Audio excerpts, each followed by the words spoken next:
What is up, guys? It's Alex the Magician here, back for another Heroes 3 video, and in this one I am going to start a little mini-series that I'm going to call my top 5 Heroes 3 strategies. So what I'm going to be doing is I will kind of share my favorite strategies, so you could kind of call this series my favorite Heroes 3 strategies.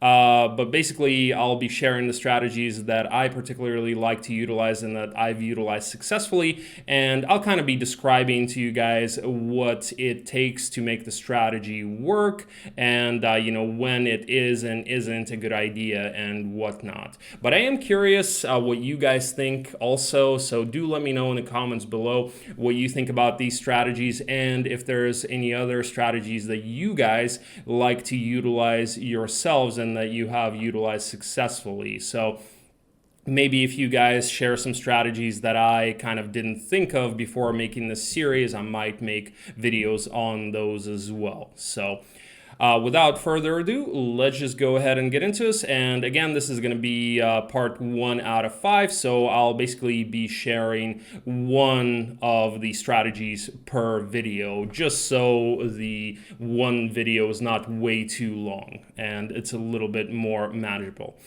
And these are also based mostly on the Jebus Cross template. As of right now, I don't yet play Jebus Outcast, but I do plan to do that in the future, since that's kind of the flavor of the week right now. And I will make videos on the Jebus Outcast template as well. So if you guys are interested in that, be on the lookout for those.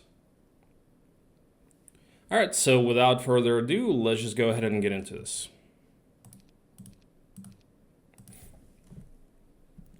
All right, so what I'm gonna do is I'm actually gonna talk about the strategy, and I'm also gonna kind of demonstrate it. I'll demonstrate it with cheats so that this video is not super long. I'll just kind of discuss what's required for this strategy to work and how to execute it, and I'll just show you guys in a quick way how it can be done. It's not gonna be like a full like 100% realistic demonstration, since that would just take way too long and would make this video way too long, and I want to kind of keep it as short as possible.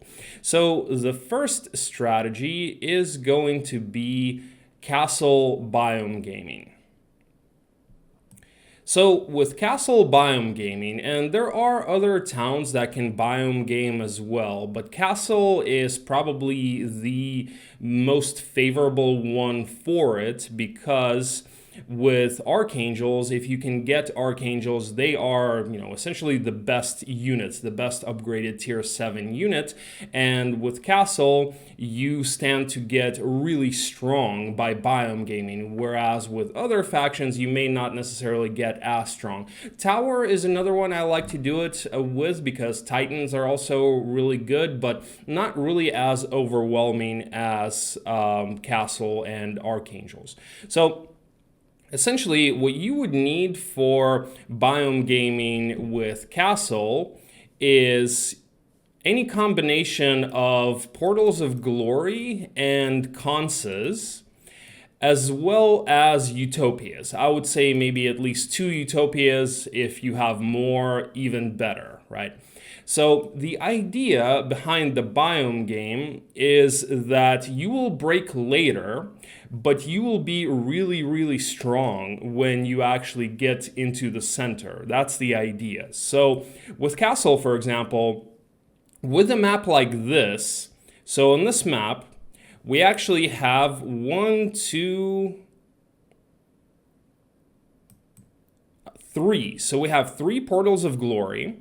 We also have a Cons. We have 2 Utopias. We have a bunch of other objects like experimental shops, pickets, hives, and we do also have a dungeon side town where we can portal angels, right?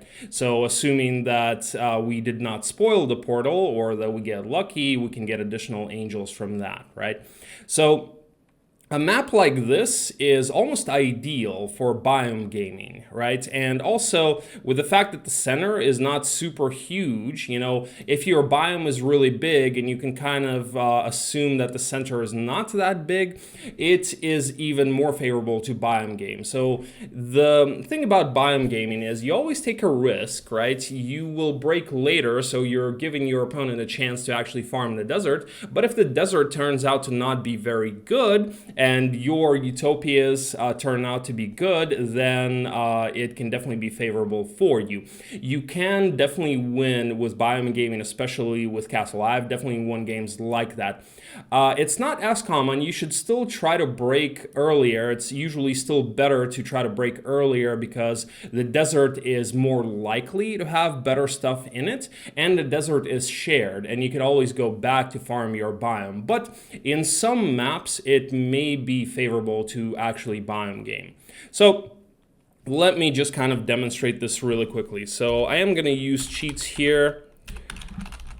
I'm going to use the cheat for money so that we can build angels, right? So one of the things that you definitely want to get as Castle is you want to build angels, right? You want to get those portals of glory before week 2, and you want to build the portal of glory in your town so that you get the additional angels, because each portal of glory externally that you take gives you +1 angel inside of your town as well. So it's actually 2 angels that you get each week, from one from the external and one inside of your town for the external one, right? So let's say in this particular game, right, we would probably be able to take this portal of glory, right?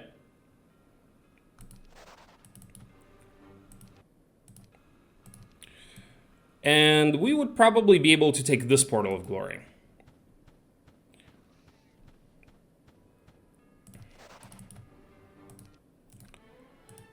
Let's assume realistically that this one we're not going to take because it's really far away and it's difficult to scout. So I really don't think that in a real game situation we would take this portal of glory on week 1. Plus the guard is pretty bad, 2049 Wyvern Monarchs. So let's assume that we didn't take that one, right? So let's just assume we took these 2. And let's assume that we took the dungeon town just for the sake of argument. And let's say we build the portal of summoning here and we get that angel, right? So now all that's basically left to do on week 1. So that would have been our objectives, or, you know, what we needed to do on week 1. Take the 2 portals of glory and the dungeon town and build angels in our main town and build a portal of summoning in the dungeon side town, right? It doesn't really matter if we took the hives, experimental shops, and things like that. It's or the cons, you know, that could be done later, right? So let's assume that this is what we did. Let me do this. And yeah, I forgot to upgrade the Archer Tower. As Castle, you would always upgrade the Archer Tower on week 1, right? And let's also assume that we built Mage Guild here so that we could double our mana eventually, right? So now we just continue to build towards angels here.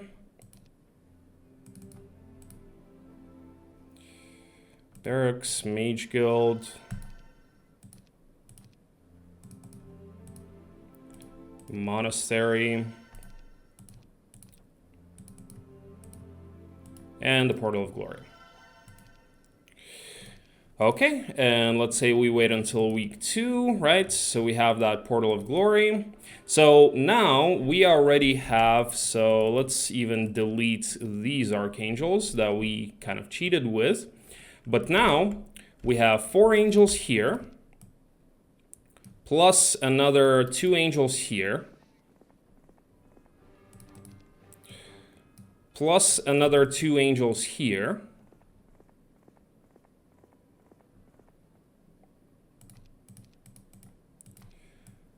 and another 2 angels here.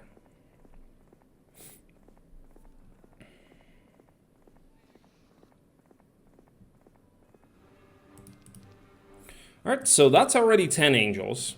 And then let's assume that we took this cons as well. Okay, we should not lose an angel here.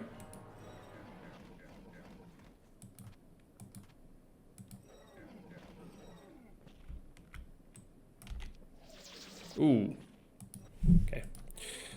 All right.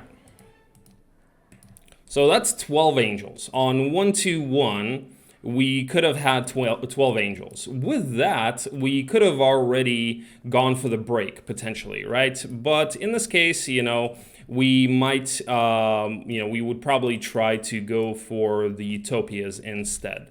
So let's go ahead and do that.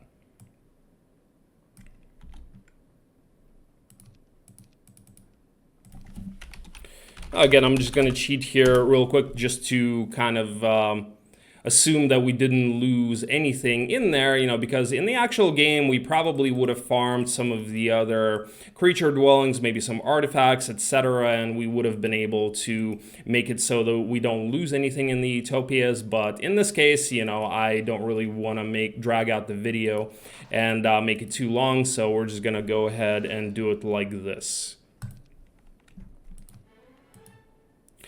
And interference would actually be a really good skill to take as well, because in case you're breaking late and you get interference artifacts, that will nullify your opponent's spells. And let's say you have spells, and let's say you have, you know, a really strong army, that would be really good. So I would take interference here.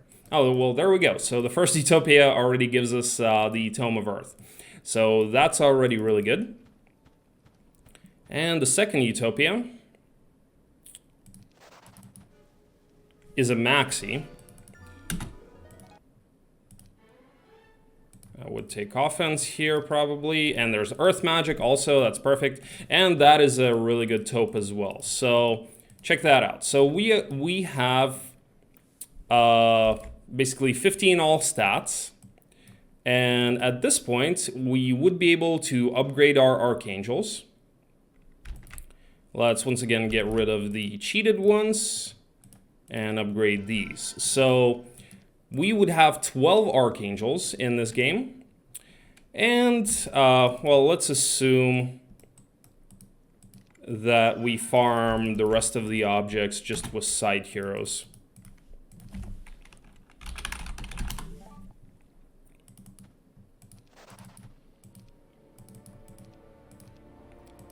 Years, whatever. All right, mini XP shop, whatever. So, and, oh, maxi, nice. And since we are, you know, biome gaming, that's another benefit, is that you have plenty of time to actually farm as much as possible from your biome as well. And the good news is we also have shackles over here, which would be amazing.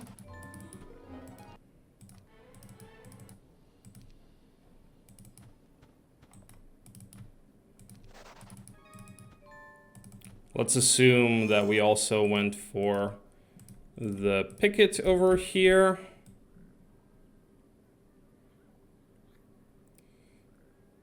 Let's see, picket over here.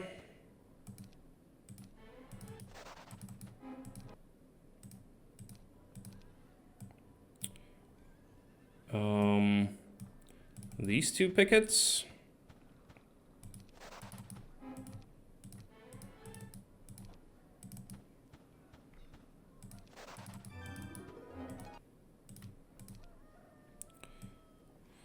And the other hives as well.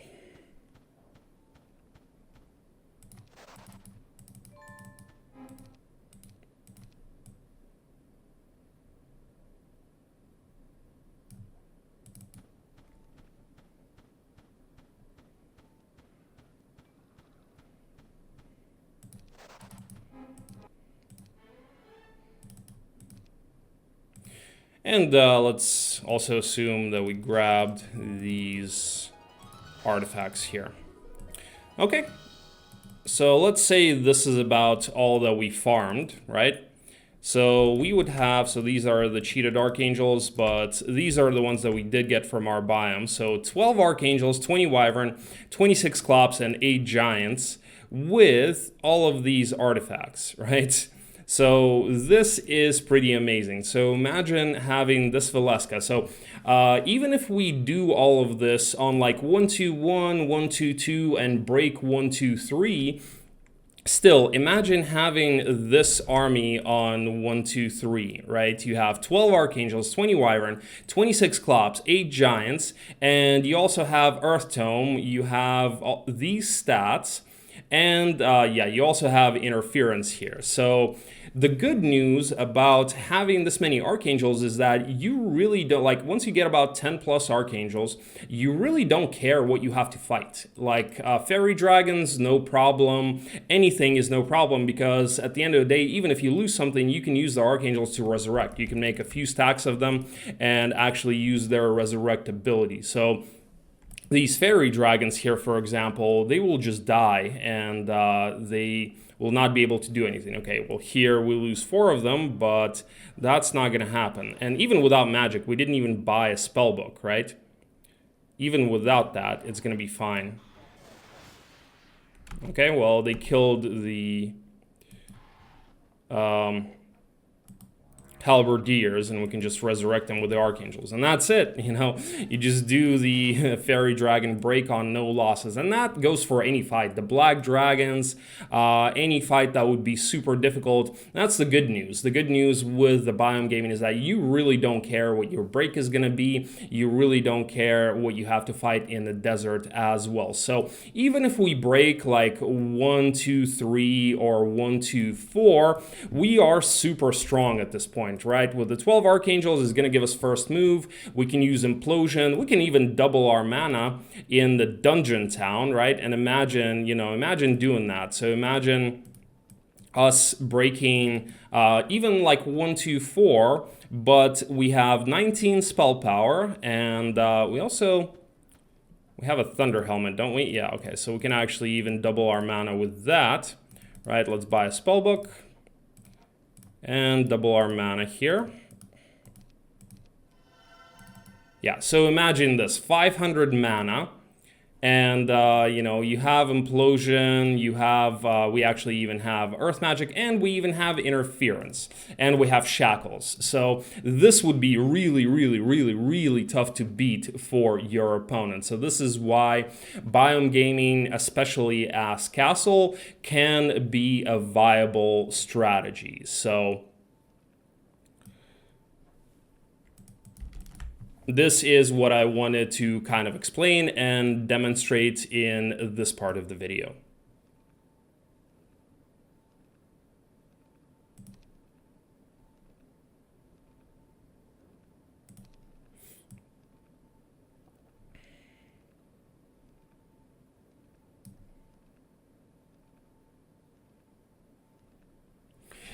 Alright guys, on that note, I'm gonna end this video. Thank you guys for watching. I hope that you enjoyed it, and I hope that you learned something, and stay tuned for more videos. I will be making more in this series.